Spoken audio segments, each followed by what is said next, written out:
Hey, I'm Sage Plays. Welcome back to Bellemont Zoo. Today we are opening the zoo for business by building what I think might be the best entrance I've ever built. At the end of last week's episode, this is where the zoo stood. Lots to get done. Let's go. I love building zoo entrances. We always try and make them the best build in the zoo, and this will be no exception. So while I start building it, I'll tell you a bit about the backstory to it. Bellemont Zoo was founded in 1850, right in the middle of the time period where the world's great zoos were first getting started, from London to Paris, Vienna to Berlin, all the way over to Philadelphia. From about 1825 to 1875 is when most of them began. Now, some of those zoos were built with amazing, massive 19th century entrances like Berlin and Leipzig, and some of them were built with much smaller entrances with the money that was available being spent on the enclosures rather than the entrance. Thinking of some of the more low-key ones like London Zoo or Vienna, which is basically just an iron gate in a wall, although obviously being situated in an incredible imperial park helps. So in my thinking, Bellemont Zoo was like that. So the original entrance back in 1850 was pretty low-key. And later on, the zoo decided to build a more impressive one to reflect the increased number of people coming into the zoo and the size of the zoo, etc. And my original plan was to do the sort of entrance that we've built quite a few times on this channel, a big, modernist, white concrete entrance that probably would have been built at some point during the 1930s through the 1960s. But as I got to a certain stage in the build, just having this massive, white, concrete, multi-tiered entrance, it just didn't fit with the surrounding city and the vibe that the zoo's going to go for. So I decided to change tack. Now I've built this really nice curve that you can see here, which I really like, and we're going to be keeping that as the main shape of the building, but the actual building itself is going to look completely different. You'll have seen it in the thumbnail. And what I've decided is that the zoo had a new entrance built sometime around the 1920s, and whichever architect they employed was fully embracing the new style of building at the time, kind of Art Nouveau, rather than building things in whatever style your country had, or building it as a Greek-style building or Roman or whatever. At that time, architects were starting to look at different cultures all around the world and trying to mix ideas up and make things look fresh. And that is what we're going to try and do here. Time to start making this look beautiful. So this is the classic bronze sculpture plinth, one of my favourite pieces in the game. It's really difficult to work with because it's pretty big and there are no smaller versions of it. But if we persevere, it is well worth it. We're going to cover the vast majority of the entrance in this piece because the texture on it and the colours and the sort of weathered bronze look is absolutely amazing. So we've got that top piece covered, and now we're going to fill this piece in here. I had some ticket gates in there. They have been moved around to the other side. It makes more sense around there because the middle of this curve, just on the left of the screen here, is where the actual entrance gates are going to go. We're going to drop the zoo's name onto this exterior wall using one of Christina's amazing fonts, although I'm actually going to edit this font slightly a bit later on in the video just to get it to look exactly the way that we want it to. And then we're using a different font here to get the zoo's name on the side of the building nice and big. And we'll get some lights in as well to make sure you can always see this. One of the things I want to do in this zoo is actually have lights throughout the zoo so we can see it at night. It's not something I've ever bothered doing before. So that's going to be fun. Once we've got a bit more of it built, we'll take a look at it at nighttime. And then we'll put these lights up on the top as well, so we get a nice symmetrical pattern of lighting on the sign. And then we'll just put some supports on these lights so that we can have them not floating in midair. And then it's onto the little ticket booths that we're going to have. I'm using the information kiosk for this because the inside of it looks like what a ticket booth would have. You've got that cute little giraffe with what might be zoo tickets in it. You've got the monitor for the staff to operate, some nice scenery inside it as well, a few sort of lanyards and stuff hanging on the wall. So that's going to look really good. We're going to start surrounding this with more of the bronze pieces. We're going to start using the edge of them as well here because that's got a really nice texture on it. And that'll sit this in nicely with the plant panels next to it. And we use some of the twilight wood just to put a little surround in so they look more like they are part of the wall. And we'll use that sign again as well. And then we can start putting the paths in. I want to use actual paths for this rather than covering everything up with plaster like I normally do. And we need to cover this entire area and also join it up with the pavement and the road. So we're going to use a mixture of grid paths and normal paths. The actual path I'm using here is gorgeous, but it is not something you would have seen being used in the 1920s. So we'll switch that out for a tiled path in a bit. And then we're going to use some normal paths to join it onto the road so that the guests can get in. Now, I mentioned I wanted to do some editing on that font, so with apologies to Christina for messing with her amazing creation, I felt like the O's in zoo are too important in the name to have the same sort of incomplete style of the rest of the font, much as I love it. So I've just filled in the rest of the letter so that it more obviously says zoo. And then we can get on to the fun stuff. You may remember in San Bernardino Zoo that we used the animal reward statues and lots of different stone statues to make the front wall of the entrance. Well, I want to take that to the next level with this build. and try and build the entrance out of the bronze statues instead.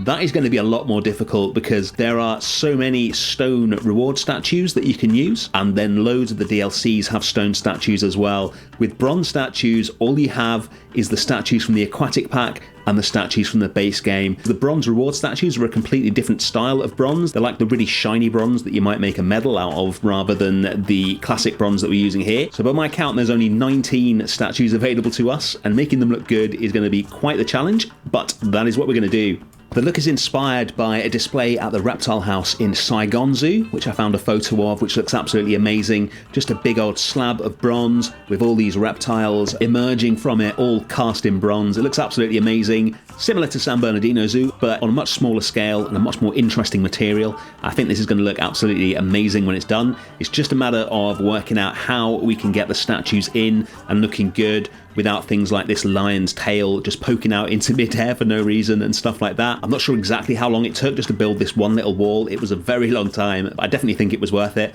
I'm just going to show you a little bit of it here so you can see how the statues are buried in. This is my first attempt at the lion. As you can see, that tail is not looking good and there's nothing I can do this way around to get rid of it.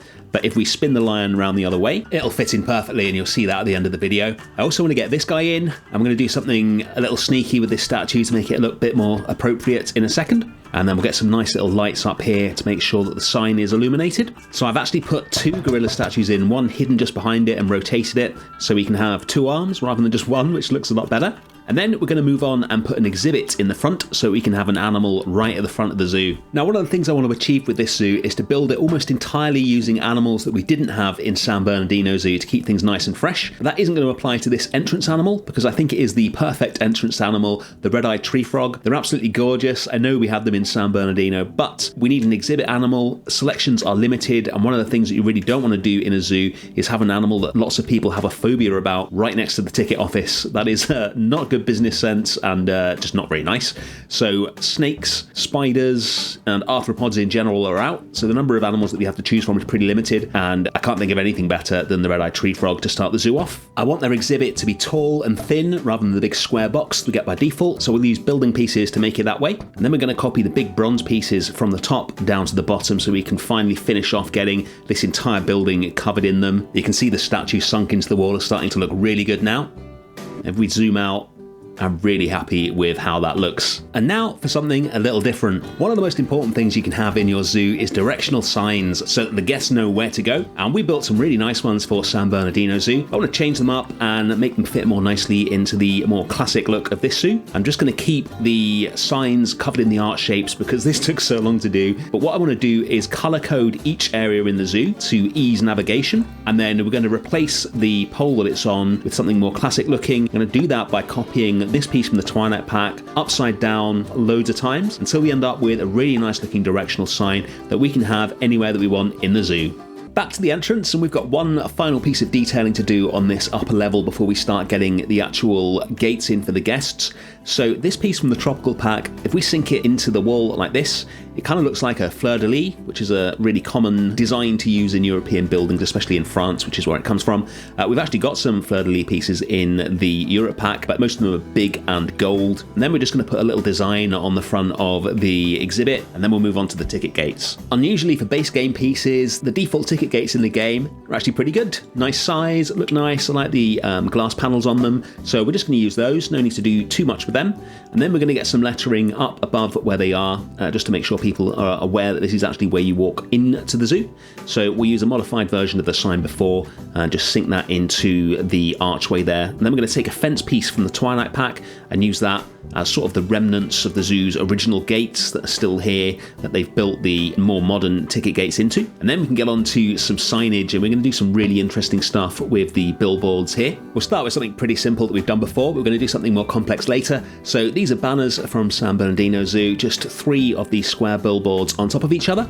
So we're going to place these down, and then I want to get these really high up in the air. This is based on the flags they have at Leipzig Zoo. We'll put a bigger pole in and get some more appropriate graphics on them later. We're going to put a tree into the front as well, just for the looks, and use a recolored version of the North African planter. I think that'll sit in really nicely, looks pretty classic. And then opposite the wall with the classic bronze animals on it, we're going to have a much more modern display. So we're going to use the best of the sign pieces and do our usual trick of making them look three-dimensional. And we're going to build a little scene here with loads of the animals all along this wall and place them really carefully so it looks like they're actually sort of in and amongst the foliage. Takes a lot of spinning them to get it to do that so that they are sometimes behind and sometimes in front of the plants without ever having the plants clipping through them. So it looks nice and natural, but we'll get there. And then it's time for the really interesting stuff with the billboards. So what I want to do is make one of the advertising hoardings that you see in Europe, which is a sort of six-sided shape. I don't even know what that's called, a septagon? Who knows? But six-sided shape with different advertising hoardings with the pictures spread so you can see it from any angle. So I've put 6 billboards here. We've all got the same image on at the moment. We'll update that in a second. And then we're going to use some of these tropical brick pieces to make a base for it. So get these in the right position. I want to get this as close as possible to my reference image, which again, I think was at Leipzig Zoo. Once we've got this to the right level in relation to where the billboards are, we can copy it round and form a nice solid base for it. I love all the moss that you get on these bricks as well. Really helps to sell the feeling that this has been here for quite a long time now. While I finish that off, let's quickly discuss the new updates coming to Planet Zoo very soon. Planet Zoo's anniversary is at the start of November, but presumably so it doesn't clash with the release of Planet Coaster 2. The anniversary update is going to be coming out early this year, probably in October, I would say, maybe in about 2 weeks' time. But the free anniversary update is going to include the African leopard, as well as a new enrichment item, which is the first one we've got for a long time, a jelly cake. I've not seen that yet, but normally that is when you have fruit or meat, whatever the animal eats, hidden inside some jelly, so the animal has to sort of tear the jelly apart. And then we don't know yet what the theme for the new update will be. Might be mountains, highlands, or simply a celebration, I'm not sure, but we're going to be getting the Pallas's cat, the markhor, and the Hamadryas baboon, which is an animal I've been waiting for a very long time, so very excited about that. More news on the community wall, as always, when I get it. These billboards are starting to look really nice now. Very happy with how those are coming along. You'll see them completed at the end of the episode. What I want to do now is just start to get a plaza in to join the entrance onto the first habitat, which we built last week. This is going to be very broad strokes. We're going to do a lot more work on this probably in the next episode. I just want to make sure that the entrance and the habitat are joined up so that we can get the guests in and everything looks nice at the end. So it's probably going to look similar to this, but we'll be doing a hell of a lot more work on this in future. I'm just using these pieces and recoloring them so that they blend nicely with the more intricate tile work at the front. The rustic pieces that I'm using work really well because we can combine those with the rustic path and cover up any path gaps that we inevitably end up with when we're building stuff. One final thing to do before the entrance is complete, and that's get the actual entrance for the guests in. So the zoo entrance is right over the other side of the map because we built the zoo backwards so that we don't have the giant hills with the farmland in the background. The hills are much smaller if you build everything backwards.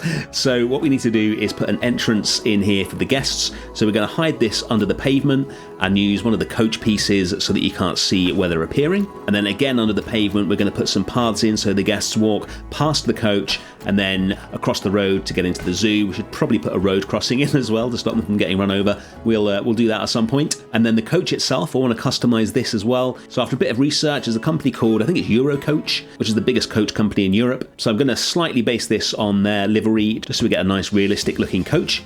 So it's basically all white with black trim, and then there's this big red stripe along the bottom of the coach. So we'll put that in so it looks like some people are being dropped off here. And we're just going to use this girder piece because it comes in lots of different lengths so that we can paint this stripe along the bottom of the coach. One more piece to go and we're done. I think it's time to get some guests in and check out the finished entrance. Here we go, the coach is in. The ticket booths are staffed. You can see how excited they are. All the billboards have been prepared and added. Everything is looking perfect for the arrival of our guests, and the first ones are arriving now. Let's follow them into the zoo. I love how this city street looks. I've not finished detailing it yet, but just the little imperfections on the wall and stuff start to make it feel real. We're going to go through the ticket gates and head to the first habitat that we built last week and see the penguins, and we can check out the finished entrance. Ooh, Mum, I'm really happy with this. It looks like nothing we've ever built before on the channel. It took a lot of work and a lot of different ideas to get it to this stage because it is so far away from what we normally build, but I'm so happy with it. I think it nicely evokes a time gone by without being your typical castle-style Victorian zoo entrance.